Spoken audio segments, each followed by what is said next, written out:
I've lived 75 years, and I've seen life in its harshest and gentlest forms. I raised my son alone, after his father passed when the boy was just 8 years old. Every scraped knee, every sleepless night, every birthday and broken toy. I carried it all on my own. I worked my hands to the bone, stitching clothes, cleaning houses, running errands. Also, my son would never feel the pinch of want. I never spared him my love, nor my hope, and I thought, perhaps foolishly, that love alone would be enough to keep him kind. But kindness, it seems, can grow weak under the weight of entitlement. Over the years, I noticed it creeping in like a slow poison in the air. The way he would sigh when I asked for help, the impatient glance when I cooked his favorite meal, the dismissive tone whenever I reminded him of lessons from the past. It wasn't sudden, it was subtle, almost imperceptible. And yet, each small sting stacked upon the others, building a wall of hurt I didn't know I could climb over. That day began like any other. I had prepared lunch with trembling hands. Not from weakness, but from age catching up with me. My legs ached more than usual, and my hands shook as I carried the plates to the table. I had set the table with care, placing his favorite dishes in front of him, smiling as I had done for decades, expecting nothing in return. But then came the words that cut sharper than any knife. "Sell your jewelry if you want to eat here," he said. I froze, spoon halfway to my mouth. The room seemed to shrink around me, the walls pressing in. My heart thudded in disbelief. My jewelry, those simple gold chains and rings I had kept since my wedding, small reminders of a life built from love and struggle, were suddenly a bargaining chip for my own son's appetite. I stared at him, searching his face for a flicker of jest, a hint that he was joking, but there was none. Only the cold, unfeeling stare of a man who had learned to demand and expect without gratitude. I closed my purse. Slowly. Deliberately. Not angrily. Not yet, but with the finality of someone who understood that nothing I had, not even my life's savings, could buy respect where it had never existed. My lips pressed together. A thin line of steel masking the hurt that burned inside me. The kitchen, once filled with the aroma of love, now smelled bitter, tainted with betrayal. It wasn't just the words. It was the weight behind them. The years of disregard, the accumulation of small cruelties, the lack of acknowledgement for a life spent entirely for him. My son had become a stranger to me. A man who saw his mother not as a woman who had given everything but as a wallet, a tool, a means to an end. And yet, in that moment, amidst the sting, a strange clarity came over me. I realized that I had lived too long, loved too much, and sacrificed too readily to allow anyone, especially my own flesh and blood, to make me feel invisible. I realized that my life, though it may seem small to him, was mine to command. I had a past, a history, a dignity he could not touch with his words. And as I held the purse close, I felt a seed of something dangerous and empowering. The beginning of resolve. I sat quietly, as if nothing had happened, letting him stew in his assumed victory. But inside, a storm brewed, not of anger, not of hate, but of determination. I would not allow this moment to define me. I would not give him the satisfaction of breaking me. And in the silence, as the house seemed to echo with memories of all the meals I had prepared, all the nights I had stayed awake for him, I made a decision. He would learn one way or another that the woman he thought weak, frail, and compliant still had a heart that could fight, and a mind sharp enough to take back what was hers. After that day, the house felt heavier. Every creak of the floorboards, every hum of the refrigerator, seemed to echo the words my son had spoken. "Sell your jewelry if you want to eat here." I heard them in my mind constantly, like a relentless drumbeat reminding me of my own invisibility. The betrayal cut deeper than any physical wound because it wasn't just about money or possessions. It was about the erosion of love, trust, and respect. I wandered through the house, touching objects that carried memories of better times. The old clock in the hallway, the one I had bought for our first home, chimed quietly, indifferent to my pain. I ran my fingers along the carved dining table where I had once watched my son grow, his small hands leaving faint scratches I had long forgiven. And I thought about all the sacrifices I had made for him, skipping meals, taking on extra work, wearing the same worn coat through winters so he could have a new one.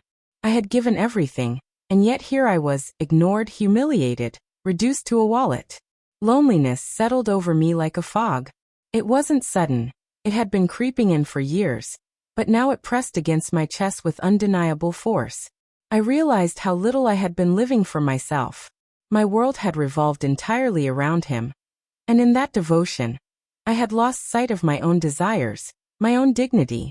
For so long, I had silenced my own needs, thinking that love and sacrifice were enough to hold a family together. But love alone cannot protect against ingratitude. Yet in this solitude, something else began to grow, a quiet strength I hadn't recognized in years.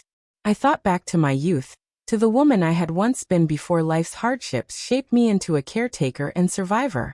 I remembered her resilience, her intelligence, and her ability to navigate the world with both courage and cunning. Perhaps it was time to reconnect with that woman, to reclaim the parts of myself I had long neglected. I began with small acts of self-respect. I walked in the park, watching young mothers with their children, feeling the bittersweet pang of memories, but also the thrill of reclaiming my own presence in the world. I visited old friends I had long neglected, sharing stories and laughter that reminded me that I was still seen, still valued outside the walls of my home. I took to the kitchen for myself, experimenting with recipes I had shelved for years, savoring meals alone, enjoying the quiet pride of creating for pleasure rather than obligation. I also began asserting boundaries in subtle ways. When my son demanded favors or questioned my choices, I responded with calm firmness, a quiet authority that surprised him. I noticed him flinch sometimes, a fleeting uncertainty crossing his face. For the first time in years, I felt a shift in the power dynamic. I was no longer invisible. I was present, deliberate, and unyielding in my own right. And yet, amid this personal revival, I started to think about justice.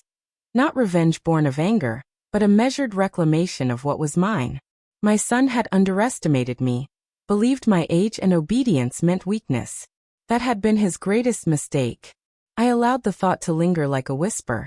He would see in time that a mother's love is fierce, yes, but so is her resolve when disrespected. The days passed, and I continued to nurture both my spirit and my resolve. I would not act impulsively. I would not let pride or rage dictate my next steps. Instead, I observed, planned, and prepared. The weight of loneliness had taught me something vital. Independence is a quiet kind of power, and dignity is the sharpest form of revenge. As I sat in the fading sunlight, watching the shadows stretch across my living room, I made a promise to myself. I would not be broken. I would not bow to humiliation or entitlement. My son might believe he held all the cards, but he had no idea that I had only begun to shuffle the deck. I had learned that strength is not always loud. Sometimes it is quiet, calculated, and patient. Over the weeks following my son's cruel demand, I began to move through the house as if nothing had changed, but inside, I was anything but idle. Every small action, every word, every decision was carefully measured, a step toward reclaiming what had always been mine. My dignity, my independence, and my pride. I started with small but deliberate moves. The jewelry he had scorned, the very pieces he had expected me to pawn, I safeguarded in a hidden corner of my closet, a silent treasure that no one could touch. I began evaluating other assets I had long ignored, old savings accounts, forgotten investments, and heirlooms tucked away in drawers. I didn't sell them all at once. I sold selectively, discreetly, ensuring that my independence would grow without him even noticing. I also began to widen my circle. My son had assumed that I was isolated, weak, and dependent. He had underestimated the web of connections I had quietly built over a lifetime. I reached out to neighbors I had once shared tea and laughter with, old friends who knew me before life had chained me to servitude. I reconnected with distant relatives who had drifted away, and in the process, I discovered an unexpected power in being remembered and valued. People responded to my calls and visits with warmth and eagerness. They had never forgotten the woman I had been. At home, I moved with a newfound confidence.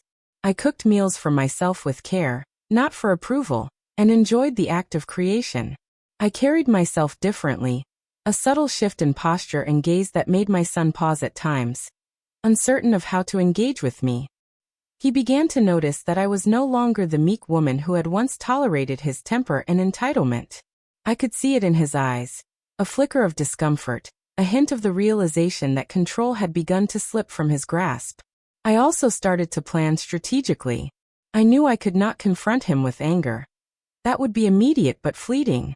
Instead, I wanted a slow, undeniable awakening. I wanted him to see the consequences of his disrespect, not through words, but through the quiet assertion of my own life. Every move I made, from financial decisions to social engagements, was a calculated lesson in my autonomy. There were moments when I tested him subtly. I suggested outings, refused trivial requests, and watched as he wrestled with my refusal to submit. I didn't gloat, I didn't explain. I simply existed as a woman who would not be diminished. And each time he hesitated, I felt a rush of vindication. Not cruelty, but validation. The most powerful realization came when I understood that my revenge did not need to hurt him. It only needed to illuminate the truth. That I was not a tool, a wallet, or an afterthought. I began making plans for a gathering, an event where the culmination of my efforts could quietly shine. I envisioned him witnessing, perhaps for the first time, that his mother had life, purpose, and strength beyond his petty understanding. By the end of these weeks, I was no longer simply surviving in my own home. I was thriving. The quiet schemes, the subtle triumphs were building momentum. I felt a sense of freedom that I had not known in decades. My son still assumed he held the power, but the truth was clear. I was holding it all along. The next step would be the one where he could see it, where he could understand that a lifetime of underestimating me had consequences he would never forget. And as I sat in my favorite chair, knitting a scarf I didn't need, I smiled softly to myself. I was ready. The storm of justice, of quiet but undeniable revenge, was approaching.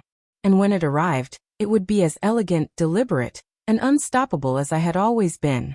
The day finally came. I had planned it quietly, deliberately, savoring the anticipation more than the act itself. It wasn't a confrontation fueled by anger. It was a demonstration of the life I had built for myself, independent of the man who had once demanded my dignity in exchange for a meal. I had arranged a small gathering at my home, inviting friends, distant relatives, and neighbors. People who remembered me not just as a mother, but as a woman of substance, intellect, and warmth. The house, once heavy with loneliness and resentment, now glowed with light, laughter, and the subtle pride of accomplishment. I moved through it with ease, greeting guests, pouring tea, sharing stories. Each smile, each nod of recognition, was a quiet testament to the life I had reclaimed. And then he arrived, my son, in his usual confident stride, unaware that he was walking into a lesson in humility. He looked around, expecting perhaps a small, insignificant gathering.